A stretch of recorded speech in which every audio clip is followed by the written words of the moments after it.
Hello friends, મારી ચેનલમાં તમારા બધાનું સ્વાગત છે. આજે આપણે બનાવીશું સેવઈ ઉપમા, જેને વારમસલી સેવ પણ કહેવાય છે. તો આપણે એના માટે એક કડાઈમાં તેલ ગરમ કરવા માટે મૂકી દઈશું. તેલ ગરમ થઈ જાય એટલે જે સેવઈ છે એ આપણે એડ કરી દઈશું અને સેવઈને સારી રીતે આપણે શેકી લેશું કે જ્યાં સુધી એનો કલર ચેન્જ ના થઈ જાય ત્યાં સુધી આપણે શેકી લેશું. કલર ચેન્જ થઈ જાય એટલે આપણે એમાં પાણી એડ કરીશું. મેં અહીંયા 1 કપ સેવઈમાં 1.5 કપ જેટલું પાણી એડ કર્યું છે. પાણી એડ કરી અને આપણે થોડીક વાર સુધી એને ચડવા દઈશું. 2 થી 3 મિનિટ સુધી આપણે એને ચડવા દઈશું કે જ્યાં સુધી સેવઈ છે એ એકદમ સોફ્ટ ના થઈ જાય. સેવઈ આપણે કરતી વખતે આપણે એમાં થોડુંક મીઠું અને થોડુંક તેલ એડ કરી દઈશું, જેના લીધે સેવઈ છે એકદમ ચોટશે નહીં અને એકદમ છૂટી છૂટી થશે. પછી આપણે કોઈ કાણાવાળી ચાયણી લઈ અને એમાં બધું પાણી છે એ આપણે અલગ કરી દઈશું અને 2-3 મિનિટ સુધી આપણે રહેવા દઈશું. જો સેવઈ વધારે શેકાઈ ગઈ હોય કે ચોટી ગઈ હોય તો આપણે એમાં થોડુંક ઠંડુ પાણી એડ કરી દઈશું, જેના લીધે સેવઈ છે એકદમ છૂટી છૂટી થઈ જશે. વારમસલી સેવઈ છે એ રાઈસની આવશે, એમાં મેંદાનો કોઈ યુઝ થતો નથી. પછી આપણે ઉપમા બનાવવા માટે એક કડાઈમાં આપણે તેલ ગરમ કરવા માટે મૂકી દઈશું.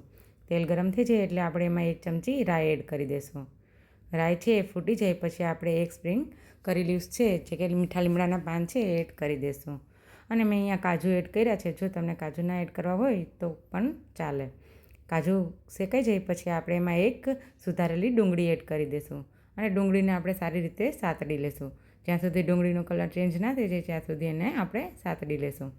ડુંગળી સોફ્ટ થઈ જાય પછી આપણે એમાં 1 કેપ્સિકમ સમારીને એડ કરી દઈશું. પછી મેં અહીંયા પહેલેથી જ વટાણા અને ગાજર છે એ બાફીને કટ કરીને રાખેલા હતા, એ એડ કરી દઈશું અને 1 ટમેટો એડ કરી દઈશું સુધારીને અને બધાને સારી રીતે મિક્સ કરી અને થોડીક વાર સુધી ચડવા દઈશું.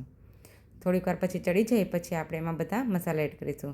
હળદર પાવડર અને મીઠું 1 ચમચી બંને છે એ 1 ચમચી એડ કરી દઈશું અને સારી રીતે મિક્સ કરી લઈશું. મેં 1 સેવઈ કપ લીધા છે, એનાથી આપણે 3 થી 4 જણાને આપણે આરામથી થઈ જશે. બ્રેકફાસ્ટમાં અને ટિફિન બોક્સમાં બંનેમાં આપણે થઈ જશે. અને પછી મેં અહીંયા ટેસ્ટ આપવા માટે મેગીનો મસાલો છે એ થોડો એડ કર્યો છે. જો તમારે ના એડ કરવો હોય તો એ ઓપ્શનલ છે. અને બધાને આપણે થોડીક વાર સુધી 2 મિનિટ સુધી ચડવા દઈશું. બધું સારી રીતે ચડી જાય પછી આપણે જે સેવઈ છે એ રાખેલી હતી એ આપણે એડ કરી દઈશું. સેવઈ છે એડ કરતી વખતે ધ્યાન રાખવાનું કે મસાલો છે એમાં ચોટી ના જાય અને એકદમ ફટાફટ છે હલાવી લેવાનું, કેમ કે સેવઈમાં છે એકદમ બાફાઈ જશે તો પછી એ એકદમ ચોટી જશે. અને સેવઈને હલાવી અને આપણે એને મિક્સ કરી દઈશું મસાલો. જો સરખી ચોટી ગઈ હોય તો 2 થી 3 મિનિટ સુધી ઠંડી પડવા દેશો તો એકદમ છૂટી છૂટી સેવઈ બનશે. બધી સેવઈને મિક્સ કરી લઈશું આપણે સારી રીતે અને લાસ્ટમાં આપણે ધાણા એડ કરી દઈશું. જો તમે આ રીતે સેવઈ બનાવશો તો એકદમ છૂટી છૂટી અને સરસ બનશે અને ખાવામાં પણ આનો ટેસ્ટ છે એકદમ સરસ આવશે. ટિફિન બોક્સમાં, નાના છોકરાઓના લંચ બોક્સમાં બધામાં આ સેવઈ છે એ સારી લાગશે. જો તમને મારો વિડીયો ગમ્યો હોય તો લાઇક, સબસ્ક્રાઈબ અને કમેન્ટ જરૂરથી કરજો. Thank you.